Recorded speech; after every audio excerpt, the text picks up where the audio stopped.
이 사람은 돈을 많이 번 것뿐만 아니라 또 돈을 필요한 곳에 잘 쓴 것으로도 유명한 사람입니다. 사회의 어려운 지역에 많은 기부 활동을 하였고 또 교회 사역에도 큰 공헌을 했습니다. 무엇보다도 여러 교육기관들을 많이 세웠는데 그 중에 주목할 만한 대학이 바로 1892년에 세운 시카고 대학입니다. 처음 이 대학이 설립한 이후에 30년 동안은 이 시카고 대학이 큰 주목을 받지 못한 학교였습니다. 그러다가 1929년을 시작으로 2000년까지 약 70년 동안 거의 한 해에 한 명씩 이 노벨 수상자를 배출하는 세계적인 명문 대학교가 되었습니다. 70년 동안 73명의 수상자를 배출했습니다. 많은 사람들이 그 이유에 대해 살폈는데 가장 유력한 이유로 대학 총장이 직접 진두지휘한 시카고 대학 플랜을 말합니다. 여기서 이 시카고 플랜이란 철학과 고전을 비롯해서 우리 인류 역사의 가장 지적 유산에 큰 영향을 끼친 고전 100권을 대학생 1학년부터 4학년까지 다 외울 정도로 꿰뚫어야 졸업을 허용한다는 그러한 플랜이었습니다. 이 계획이 계속 반복되어 시작되었고요. 처음에 반발하고 처음에 이해를 못했던 학생들도 해마다 이 고대 철학자들로부터 2000년 역사 동안 당대 고전들을 한 권 한 권 읽어나가면서 오늘날 이 시대의 흐름을 읽었을 뿐만 아니라 또 사물의 근원을 보는 시각이 열리었다라고 말합니다.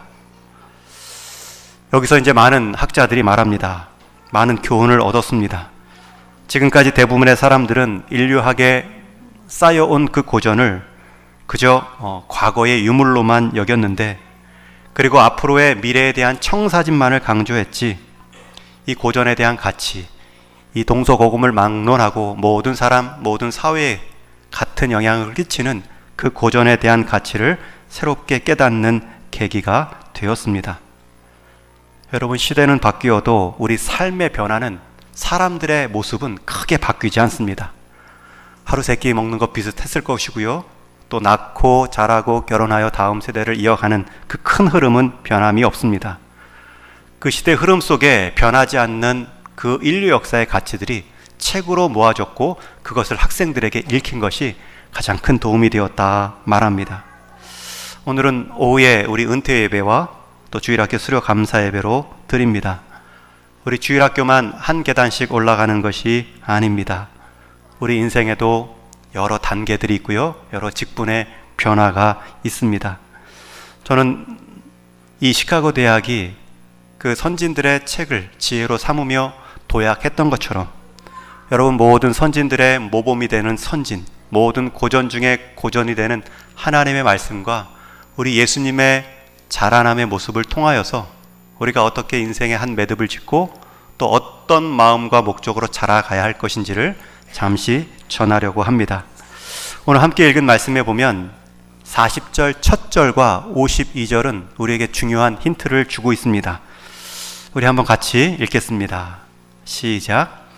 아기가 자라며 강하여지고 지혜가 충만하여 하나님의 은혜가 그의 위에 있더라. 예수는 지혜와 키가 자라가며 하나님과 사람에게 더욱 사랑스러워 가시더라. 여기서 말하는 아기, 여기서 말하는 자라는 그 대상은 예수님입니다. 그런데 40절에서는 아기 때에도 쭉 자랐고요. 또 시간이 지나서 52절에 보면 예수님이 12살 이후에 계속해서 지혜와 키가 자라갔다 말씀합니다. 여러분, 예수님도 자라났고요. 자라는데 몸만 자란 것이 아니라 지혜도 함께 자랐다고 강조합니다. 예수님이 자라셨습니다. 강하여졌습니다. 여러분, 이것은 예수님이 자라지 않은 시기도 있고 강하여졌다는 것은 예수님이 강하지 못했던 때도 있었다라는 전제입니다. 여러분, 여기서 우리는 첫 번째 이 예수님의 모습을 보면서 우리가 좀 약한 것, 우리가 좀 모자란 것, 이거는 부끄러움의 이유가 될 수 없다는 것입니다. 사람마다 자람의 속도, 자람의 모습은 다 다릅니다. 우리가 조금 모자란 것, 강하지 못한 때가 있는 그 시기는 혹 불편할 수는 있어도 부끄러운 모습은 아니라는 것. 여러분, 아기에게 성인의 것을 요구할 수 없습니다. 아기 때의 자람의 속도가 있고 12살 소년에게도 그 자람의 속도가 있습니다. 우리는 그것을 다 획일적으로 잘 하는 아이들 기준으로 강요할 때가 많이 있죠. 그러지 않습니다. 자람의 속도는 다 다릅니다. 우리 중고등부 학생들, 우리 영아부 학생들 다 자람의 속도가 다릅니다. 그렇기 때문에 조금 더디게 자랐다고, 조금 덜 강하다고 그것은 부끄러운 모습이 아닙니다. 그러나 중요한 것은 자란다는 거죠. 자라나야 되는데 어떻게 자라나야 되냐면, 아기 때에는 하나님의 은혜가 그 위에 있었고요, 또 12살 소년의 자람 속에는 하나님과 사람에게 더욱 사랑스러워 가는 모습으로 자라갑니다. 저는 오늘 먼저 수료하는 한 매듭을 우리 학생의 때에 또 한 계단을 올라가는 우리 주일학교 학생들에게 잘하지 못한 것, 더디 잘하는 것을 부끄러워할 것이 아니라 내가 하나님 은혜 안에 하나님과 사람에게 더욱 사랑스러워 가시는 모습으로 더디 갈지라도 한 방향으로 끝까지 자라가기를 축원합니다. 그 모습 속에 하나님은 그 인생 다 받으시고 하나님의 때에 아름답게 들어 사용하십니다. 예수님께서 부모와 이제 함께 오늘 말씀해 보면 6월절이 되어 절기를 지키려 예루살렘에 올라가십니다. 그때 나이가 42절에 보면 12살이라 말합니다. 초등학교 고학년의 나이입니다. 그리고 절기를 다 마치고 이제 다시 고향으로 돌아가야 되는데 예수님은 그 예루살렘에 더 남아있고 부모님은 예수님이 남아있는지도 모르고 고향으로 내려갑니다. 언제 예수님이 남아있고 언제 두고 왔는지를 깨닫냐면 44절 말씀에 거의 한나절 간 후에 아들이 어디 갔지? 예수님이 사라진 것을 깨닫습니다.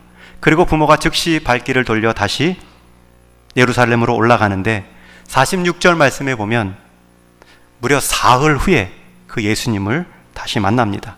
그 만난 장소는 성전이었고, 그리고 성전에서 사흘간 못 만났으면 어린 12살의 소년이 부모를 보고 울거나 크게 놀란 모습으로 부모 앞에 설 줄 알았는데 오히려 예수님은 성전에서 성전의 지도자들과 토론하는 모습입니다. 선생들에게 묻기도 하고 대답도 했다 성경은 기록합니다. 사흘 만에 예수님을 본 부모님이 굉장히 놀랍니다. 일단 만난 것도 놀랐고, 만난 장소가 성전인 것도 놀랐고, 무엇보다 더 놀라운 것은 예수님이 놀라지 않은 채로 성전의 선생들과 대화하는 모습도 놀랍습니다.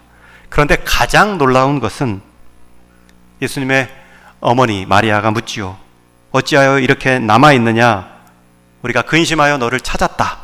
책망조로 말씀하는데 예수님의 대답이 가장 놀랍습니다.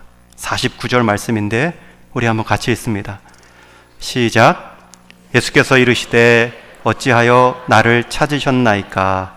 내가 내 아버지의 집에 있어야 될 줄을 알지 못하셨나이까? 하시니. 이 대답이 가장 놀라운 대답입니다. 지금 이 대답을 잘 들어보면 예수님의 자의식, 자신이 누구이신가에 대한 자의식이 깨어 있습니다. 그리고 자기를 소개하는데 하나님과 연결하여 자기를 이해하고 소개하고 있습니다. 여러분, 이 지점이 굉장히 중요합니다. 우리 주일학교 학생들, 우리 부모님이나 세상이 여러분들의 있는 자리, 여러분들이 하는 모습 보면서 말할 수 있어요. 너 왜 그렇게 행하니? 너 왜 그렇게 부모에게 근심을 끼쳤니? 여러분, 그에 대한 여러분의 대답은 내가 이 일을 내 욕심 따라, 내 호기심 따라 하는 것이 아니라 내 하나님과 연결하여, 내 하나님이 기뻐하시는 일 같아, 내 하나님의 말씀을 묵상하여 보니 이러한 일을 하게 되었습니다. 여러분은 그렇게 말할 수 있는 대답의 우리 학생들이 되기를 주님의 이름으로 축원합니다. 세상이 물어봅니다. 너 왜 그렇게 사니? 너 왜 그렇게 독특하니? 여러분, 그때 우리의 대답은 하나님과 연결된 내 정체성이 대답이 되어야 합니다. 우리 학생들 지금 하나님 아버지와의 관계성에 대해 분명히 고백할 수 있는지요? 저는 누구입니다 라고 소개할 때에 내 이름이나 학년, 나이가 아닌 하나님과 나와의 관계를 가지고 말할 수 있는 대답을 준비해야 하셨는지요? 여러분의 대답은 나이가 자랄수록 하나님을 만난 그 더 큰 경험 때문에 하나님의 고백이 해마다 달라질 것입니다. 저는 우리 수료하며 또 새롭게 마디를 시작하는 우리 주일학교 학생들 모두가 하나님에 대한 내 인생의 고백, 하나님 때문에 내가 이 일을 합니다 라고 말하는 그 말의 대답이 풍성할 수 있기를 축원합니다. 어려서부터 이 훈련을 하셔야 됩니다. 나중에 어른이 되면 하나님과 나와 관계가 있겠지 라고 말하기에는 이 시대가 너무 악합니다. 어려서부터 하나님에 대한 고백이 분명하고 풍성한 모습을 통하여서 여러분들은 한 가족의, 한 교회의 다음 세대 일꾼으로 자라가는 것입니다. 하나님은 나를 위해 자신의 아들까지도 주시기까지 사랑하신 분이십니다. 그 하나님 때문에 나는 이렇게 살아갈 겁니다. 하나님과 연결된 자기 이해, 하나님 때문에 세상의 질문 가운데 대답할 거리를 만들 수 있는 우리 학생들 되기를 축원합니다. 또 오늘 은퇴하시는 두 분께 또 같은 권면의 말씀, 위로의 말씀을 드립니다.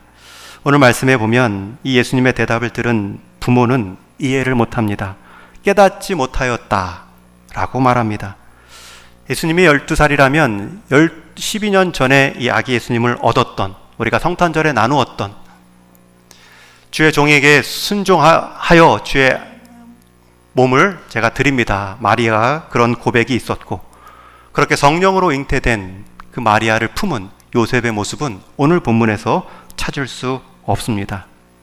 어찌하여 나를 찾으셨나이까? 내가 내 아버지 집에 있어야 될 줄을 알지 못하셨나이까? 예수님의 탄생 소식만을 듣고도 반응하며 순종했던 부모의 모습이 아닙니다. 예수를 잉태하여 실제로 예수님을 안아보기 전에는 그 영적인 시야와 순종이 있었던 마리아와 요셉이 12년 동안 예수님을 안아서 함께 살면서도 그 예수님에 대해서는 더 이상 눈이 띄어지지 못한 상황입니다. 아기 예수님은 시간이 아기 때부터 자라가며 12살까지 자기 정체성이 하나님과 연결된 자로 분명히 자라났는데 그 부모는 오히려 정치하거나 후퇴한 모습입니다. 저는 우리 두 분의 권사님 지금까지 여기까지 교회를 위해, 성도를 위해 기도하시며 수고하신 공헌을 또 기억할 것입니다. 또 이후의 삶에 대해서도 응원하며 축복할 것입니다. 그러나 가장 큰 축복은 예수님을 잃어버리고도 잃어버린 줄 모르는 이 부모의 모습이 아니라 우리 인생 가운데 노안으로 우리 두 분의 삶이 눈이 가리워지는 것이 아니라 영적인 시야, 영안만큼은 더욱 시간이 갈수록 밝아지는 은혜가 있기를 주님의 이름으로 축원합니다. 이 부모님은 대충 익숙함으로 예수님을 가까이 끼고 살았으면서도 예수님이 누구신지 이 대답에 대한 불편한 깨닫지 못함이 있었습니다. 그리고 실제로 예수님을 잃어버리고도 어디 있겠지라는 막연한 생각으로 예수님을 정말 찾을 때에 큰 낭패를 경험했습니다. 우리 권사님 두 분 은퇴하는 이 모습은 완료의 의미가 아닙니다. 영어로 은퇴를 리타이어라고 말하지요. 퇴직하다라는 뜻이 있는데 리타이어 같은 발음에 다른 뜻, 다른 단어 하나가 있습니다. 그것은 타이어, 바퀴를 끼우다, 다시 끼우다라는 뜻을 갖고 있습니다. 타이어를 재설치하다라는 뜻을 갖고 있습니다. 저는 이 시간이 은퇴가 아니라 우리 이제 은퇴 이후에 새로운 길을 달려갈 그 바퀴를 바꾸는 순서로 이 은퇴식을 사용할 수 있기를 바랍니다. 이제는 고속도로일 것입니다. 시간이 더 빨리 갈 것입니다. 더 하나님 뜻에 민감한 타이어가 필요합니다. 그것을 장착하시고 누구보다도 우리 하나님 앞에서 또 우리 교회를 향하여서 깨어있는, 영안이 밝아있는 두 분의 삶이 되기를 축원합니다. 이제 말씀을 맺습니다. 우리 어린 학생들 끝날 때까지는 끝나는 것이 아니라는 말이 있는 것처럼 끝은 새로운 시작을 위한 출발입니다. 오늘 수료하는 모든 어린 학생들, 우리 친구들 한마디씩, 한 계단씩 올라가는 이 예식 가운데, 이 수료 예식 가운데 우리 하나님에 대한 사랑, 또 우리 하나님과의 관계에 대한 믿음의 고백이 분명해지는 시간이 되기를 축원합니다. 우리 권사님은 내 곁에 있는 우리 자랑스러운 우리 다음 후손들, 자녀들 늘 기억하시고 예수님의 부모처럼 노안으로 반응하신 것이 아니라 깨어 영안이 밝아짐으로 우리 다음 세대들을 알아보시고 또 주어진 길들을 가실 때에 더 빨리 가야 될 이 길들을 다시 한번 기도에 타여 말씀에 타여 잘 무장하시어 은퇴 이후의 삶이 더욱 빛나는 하나님 앞에 아름다운 삶이 되기를 주님의 이름으로 축원합니다. 같이 한번 기도하겠습니다. 하나님 감사합니다. 자라고 사랑스러워졌던 예수님처럼 우리 어린 생명들 자라나며 더 하나님과 사람 앞에 사랑스러워져 가는 귀한 예식의 한날 되게 하여 주옵소서.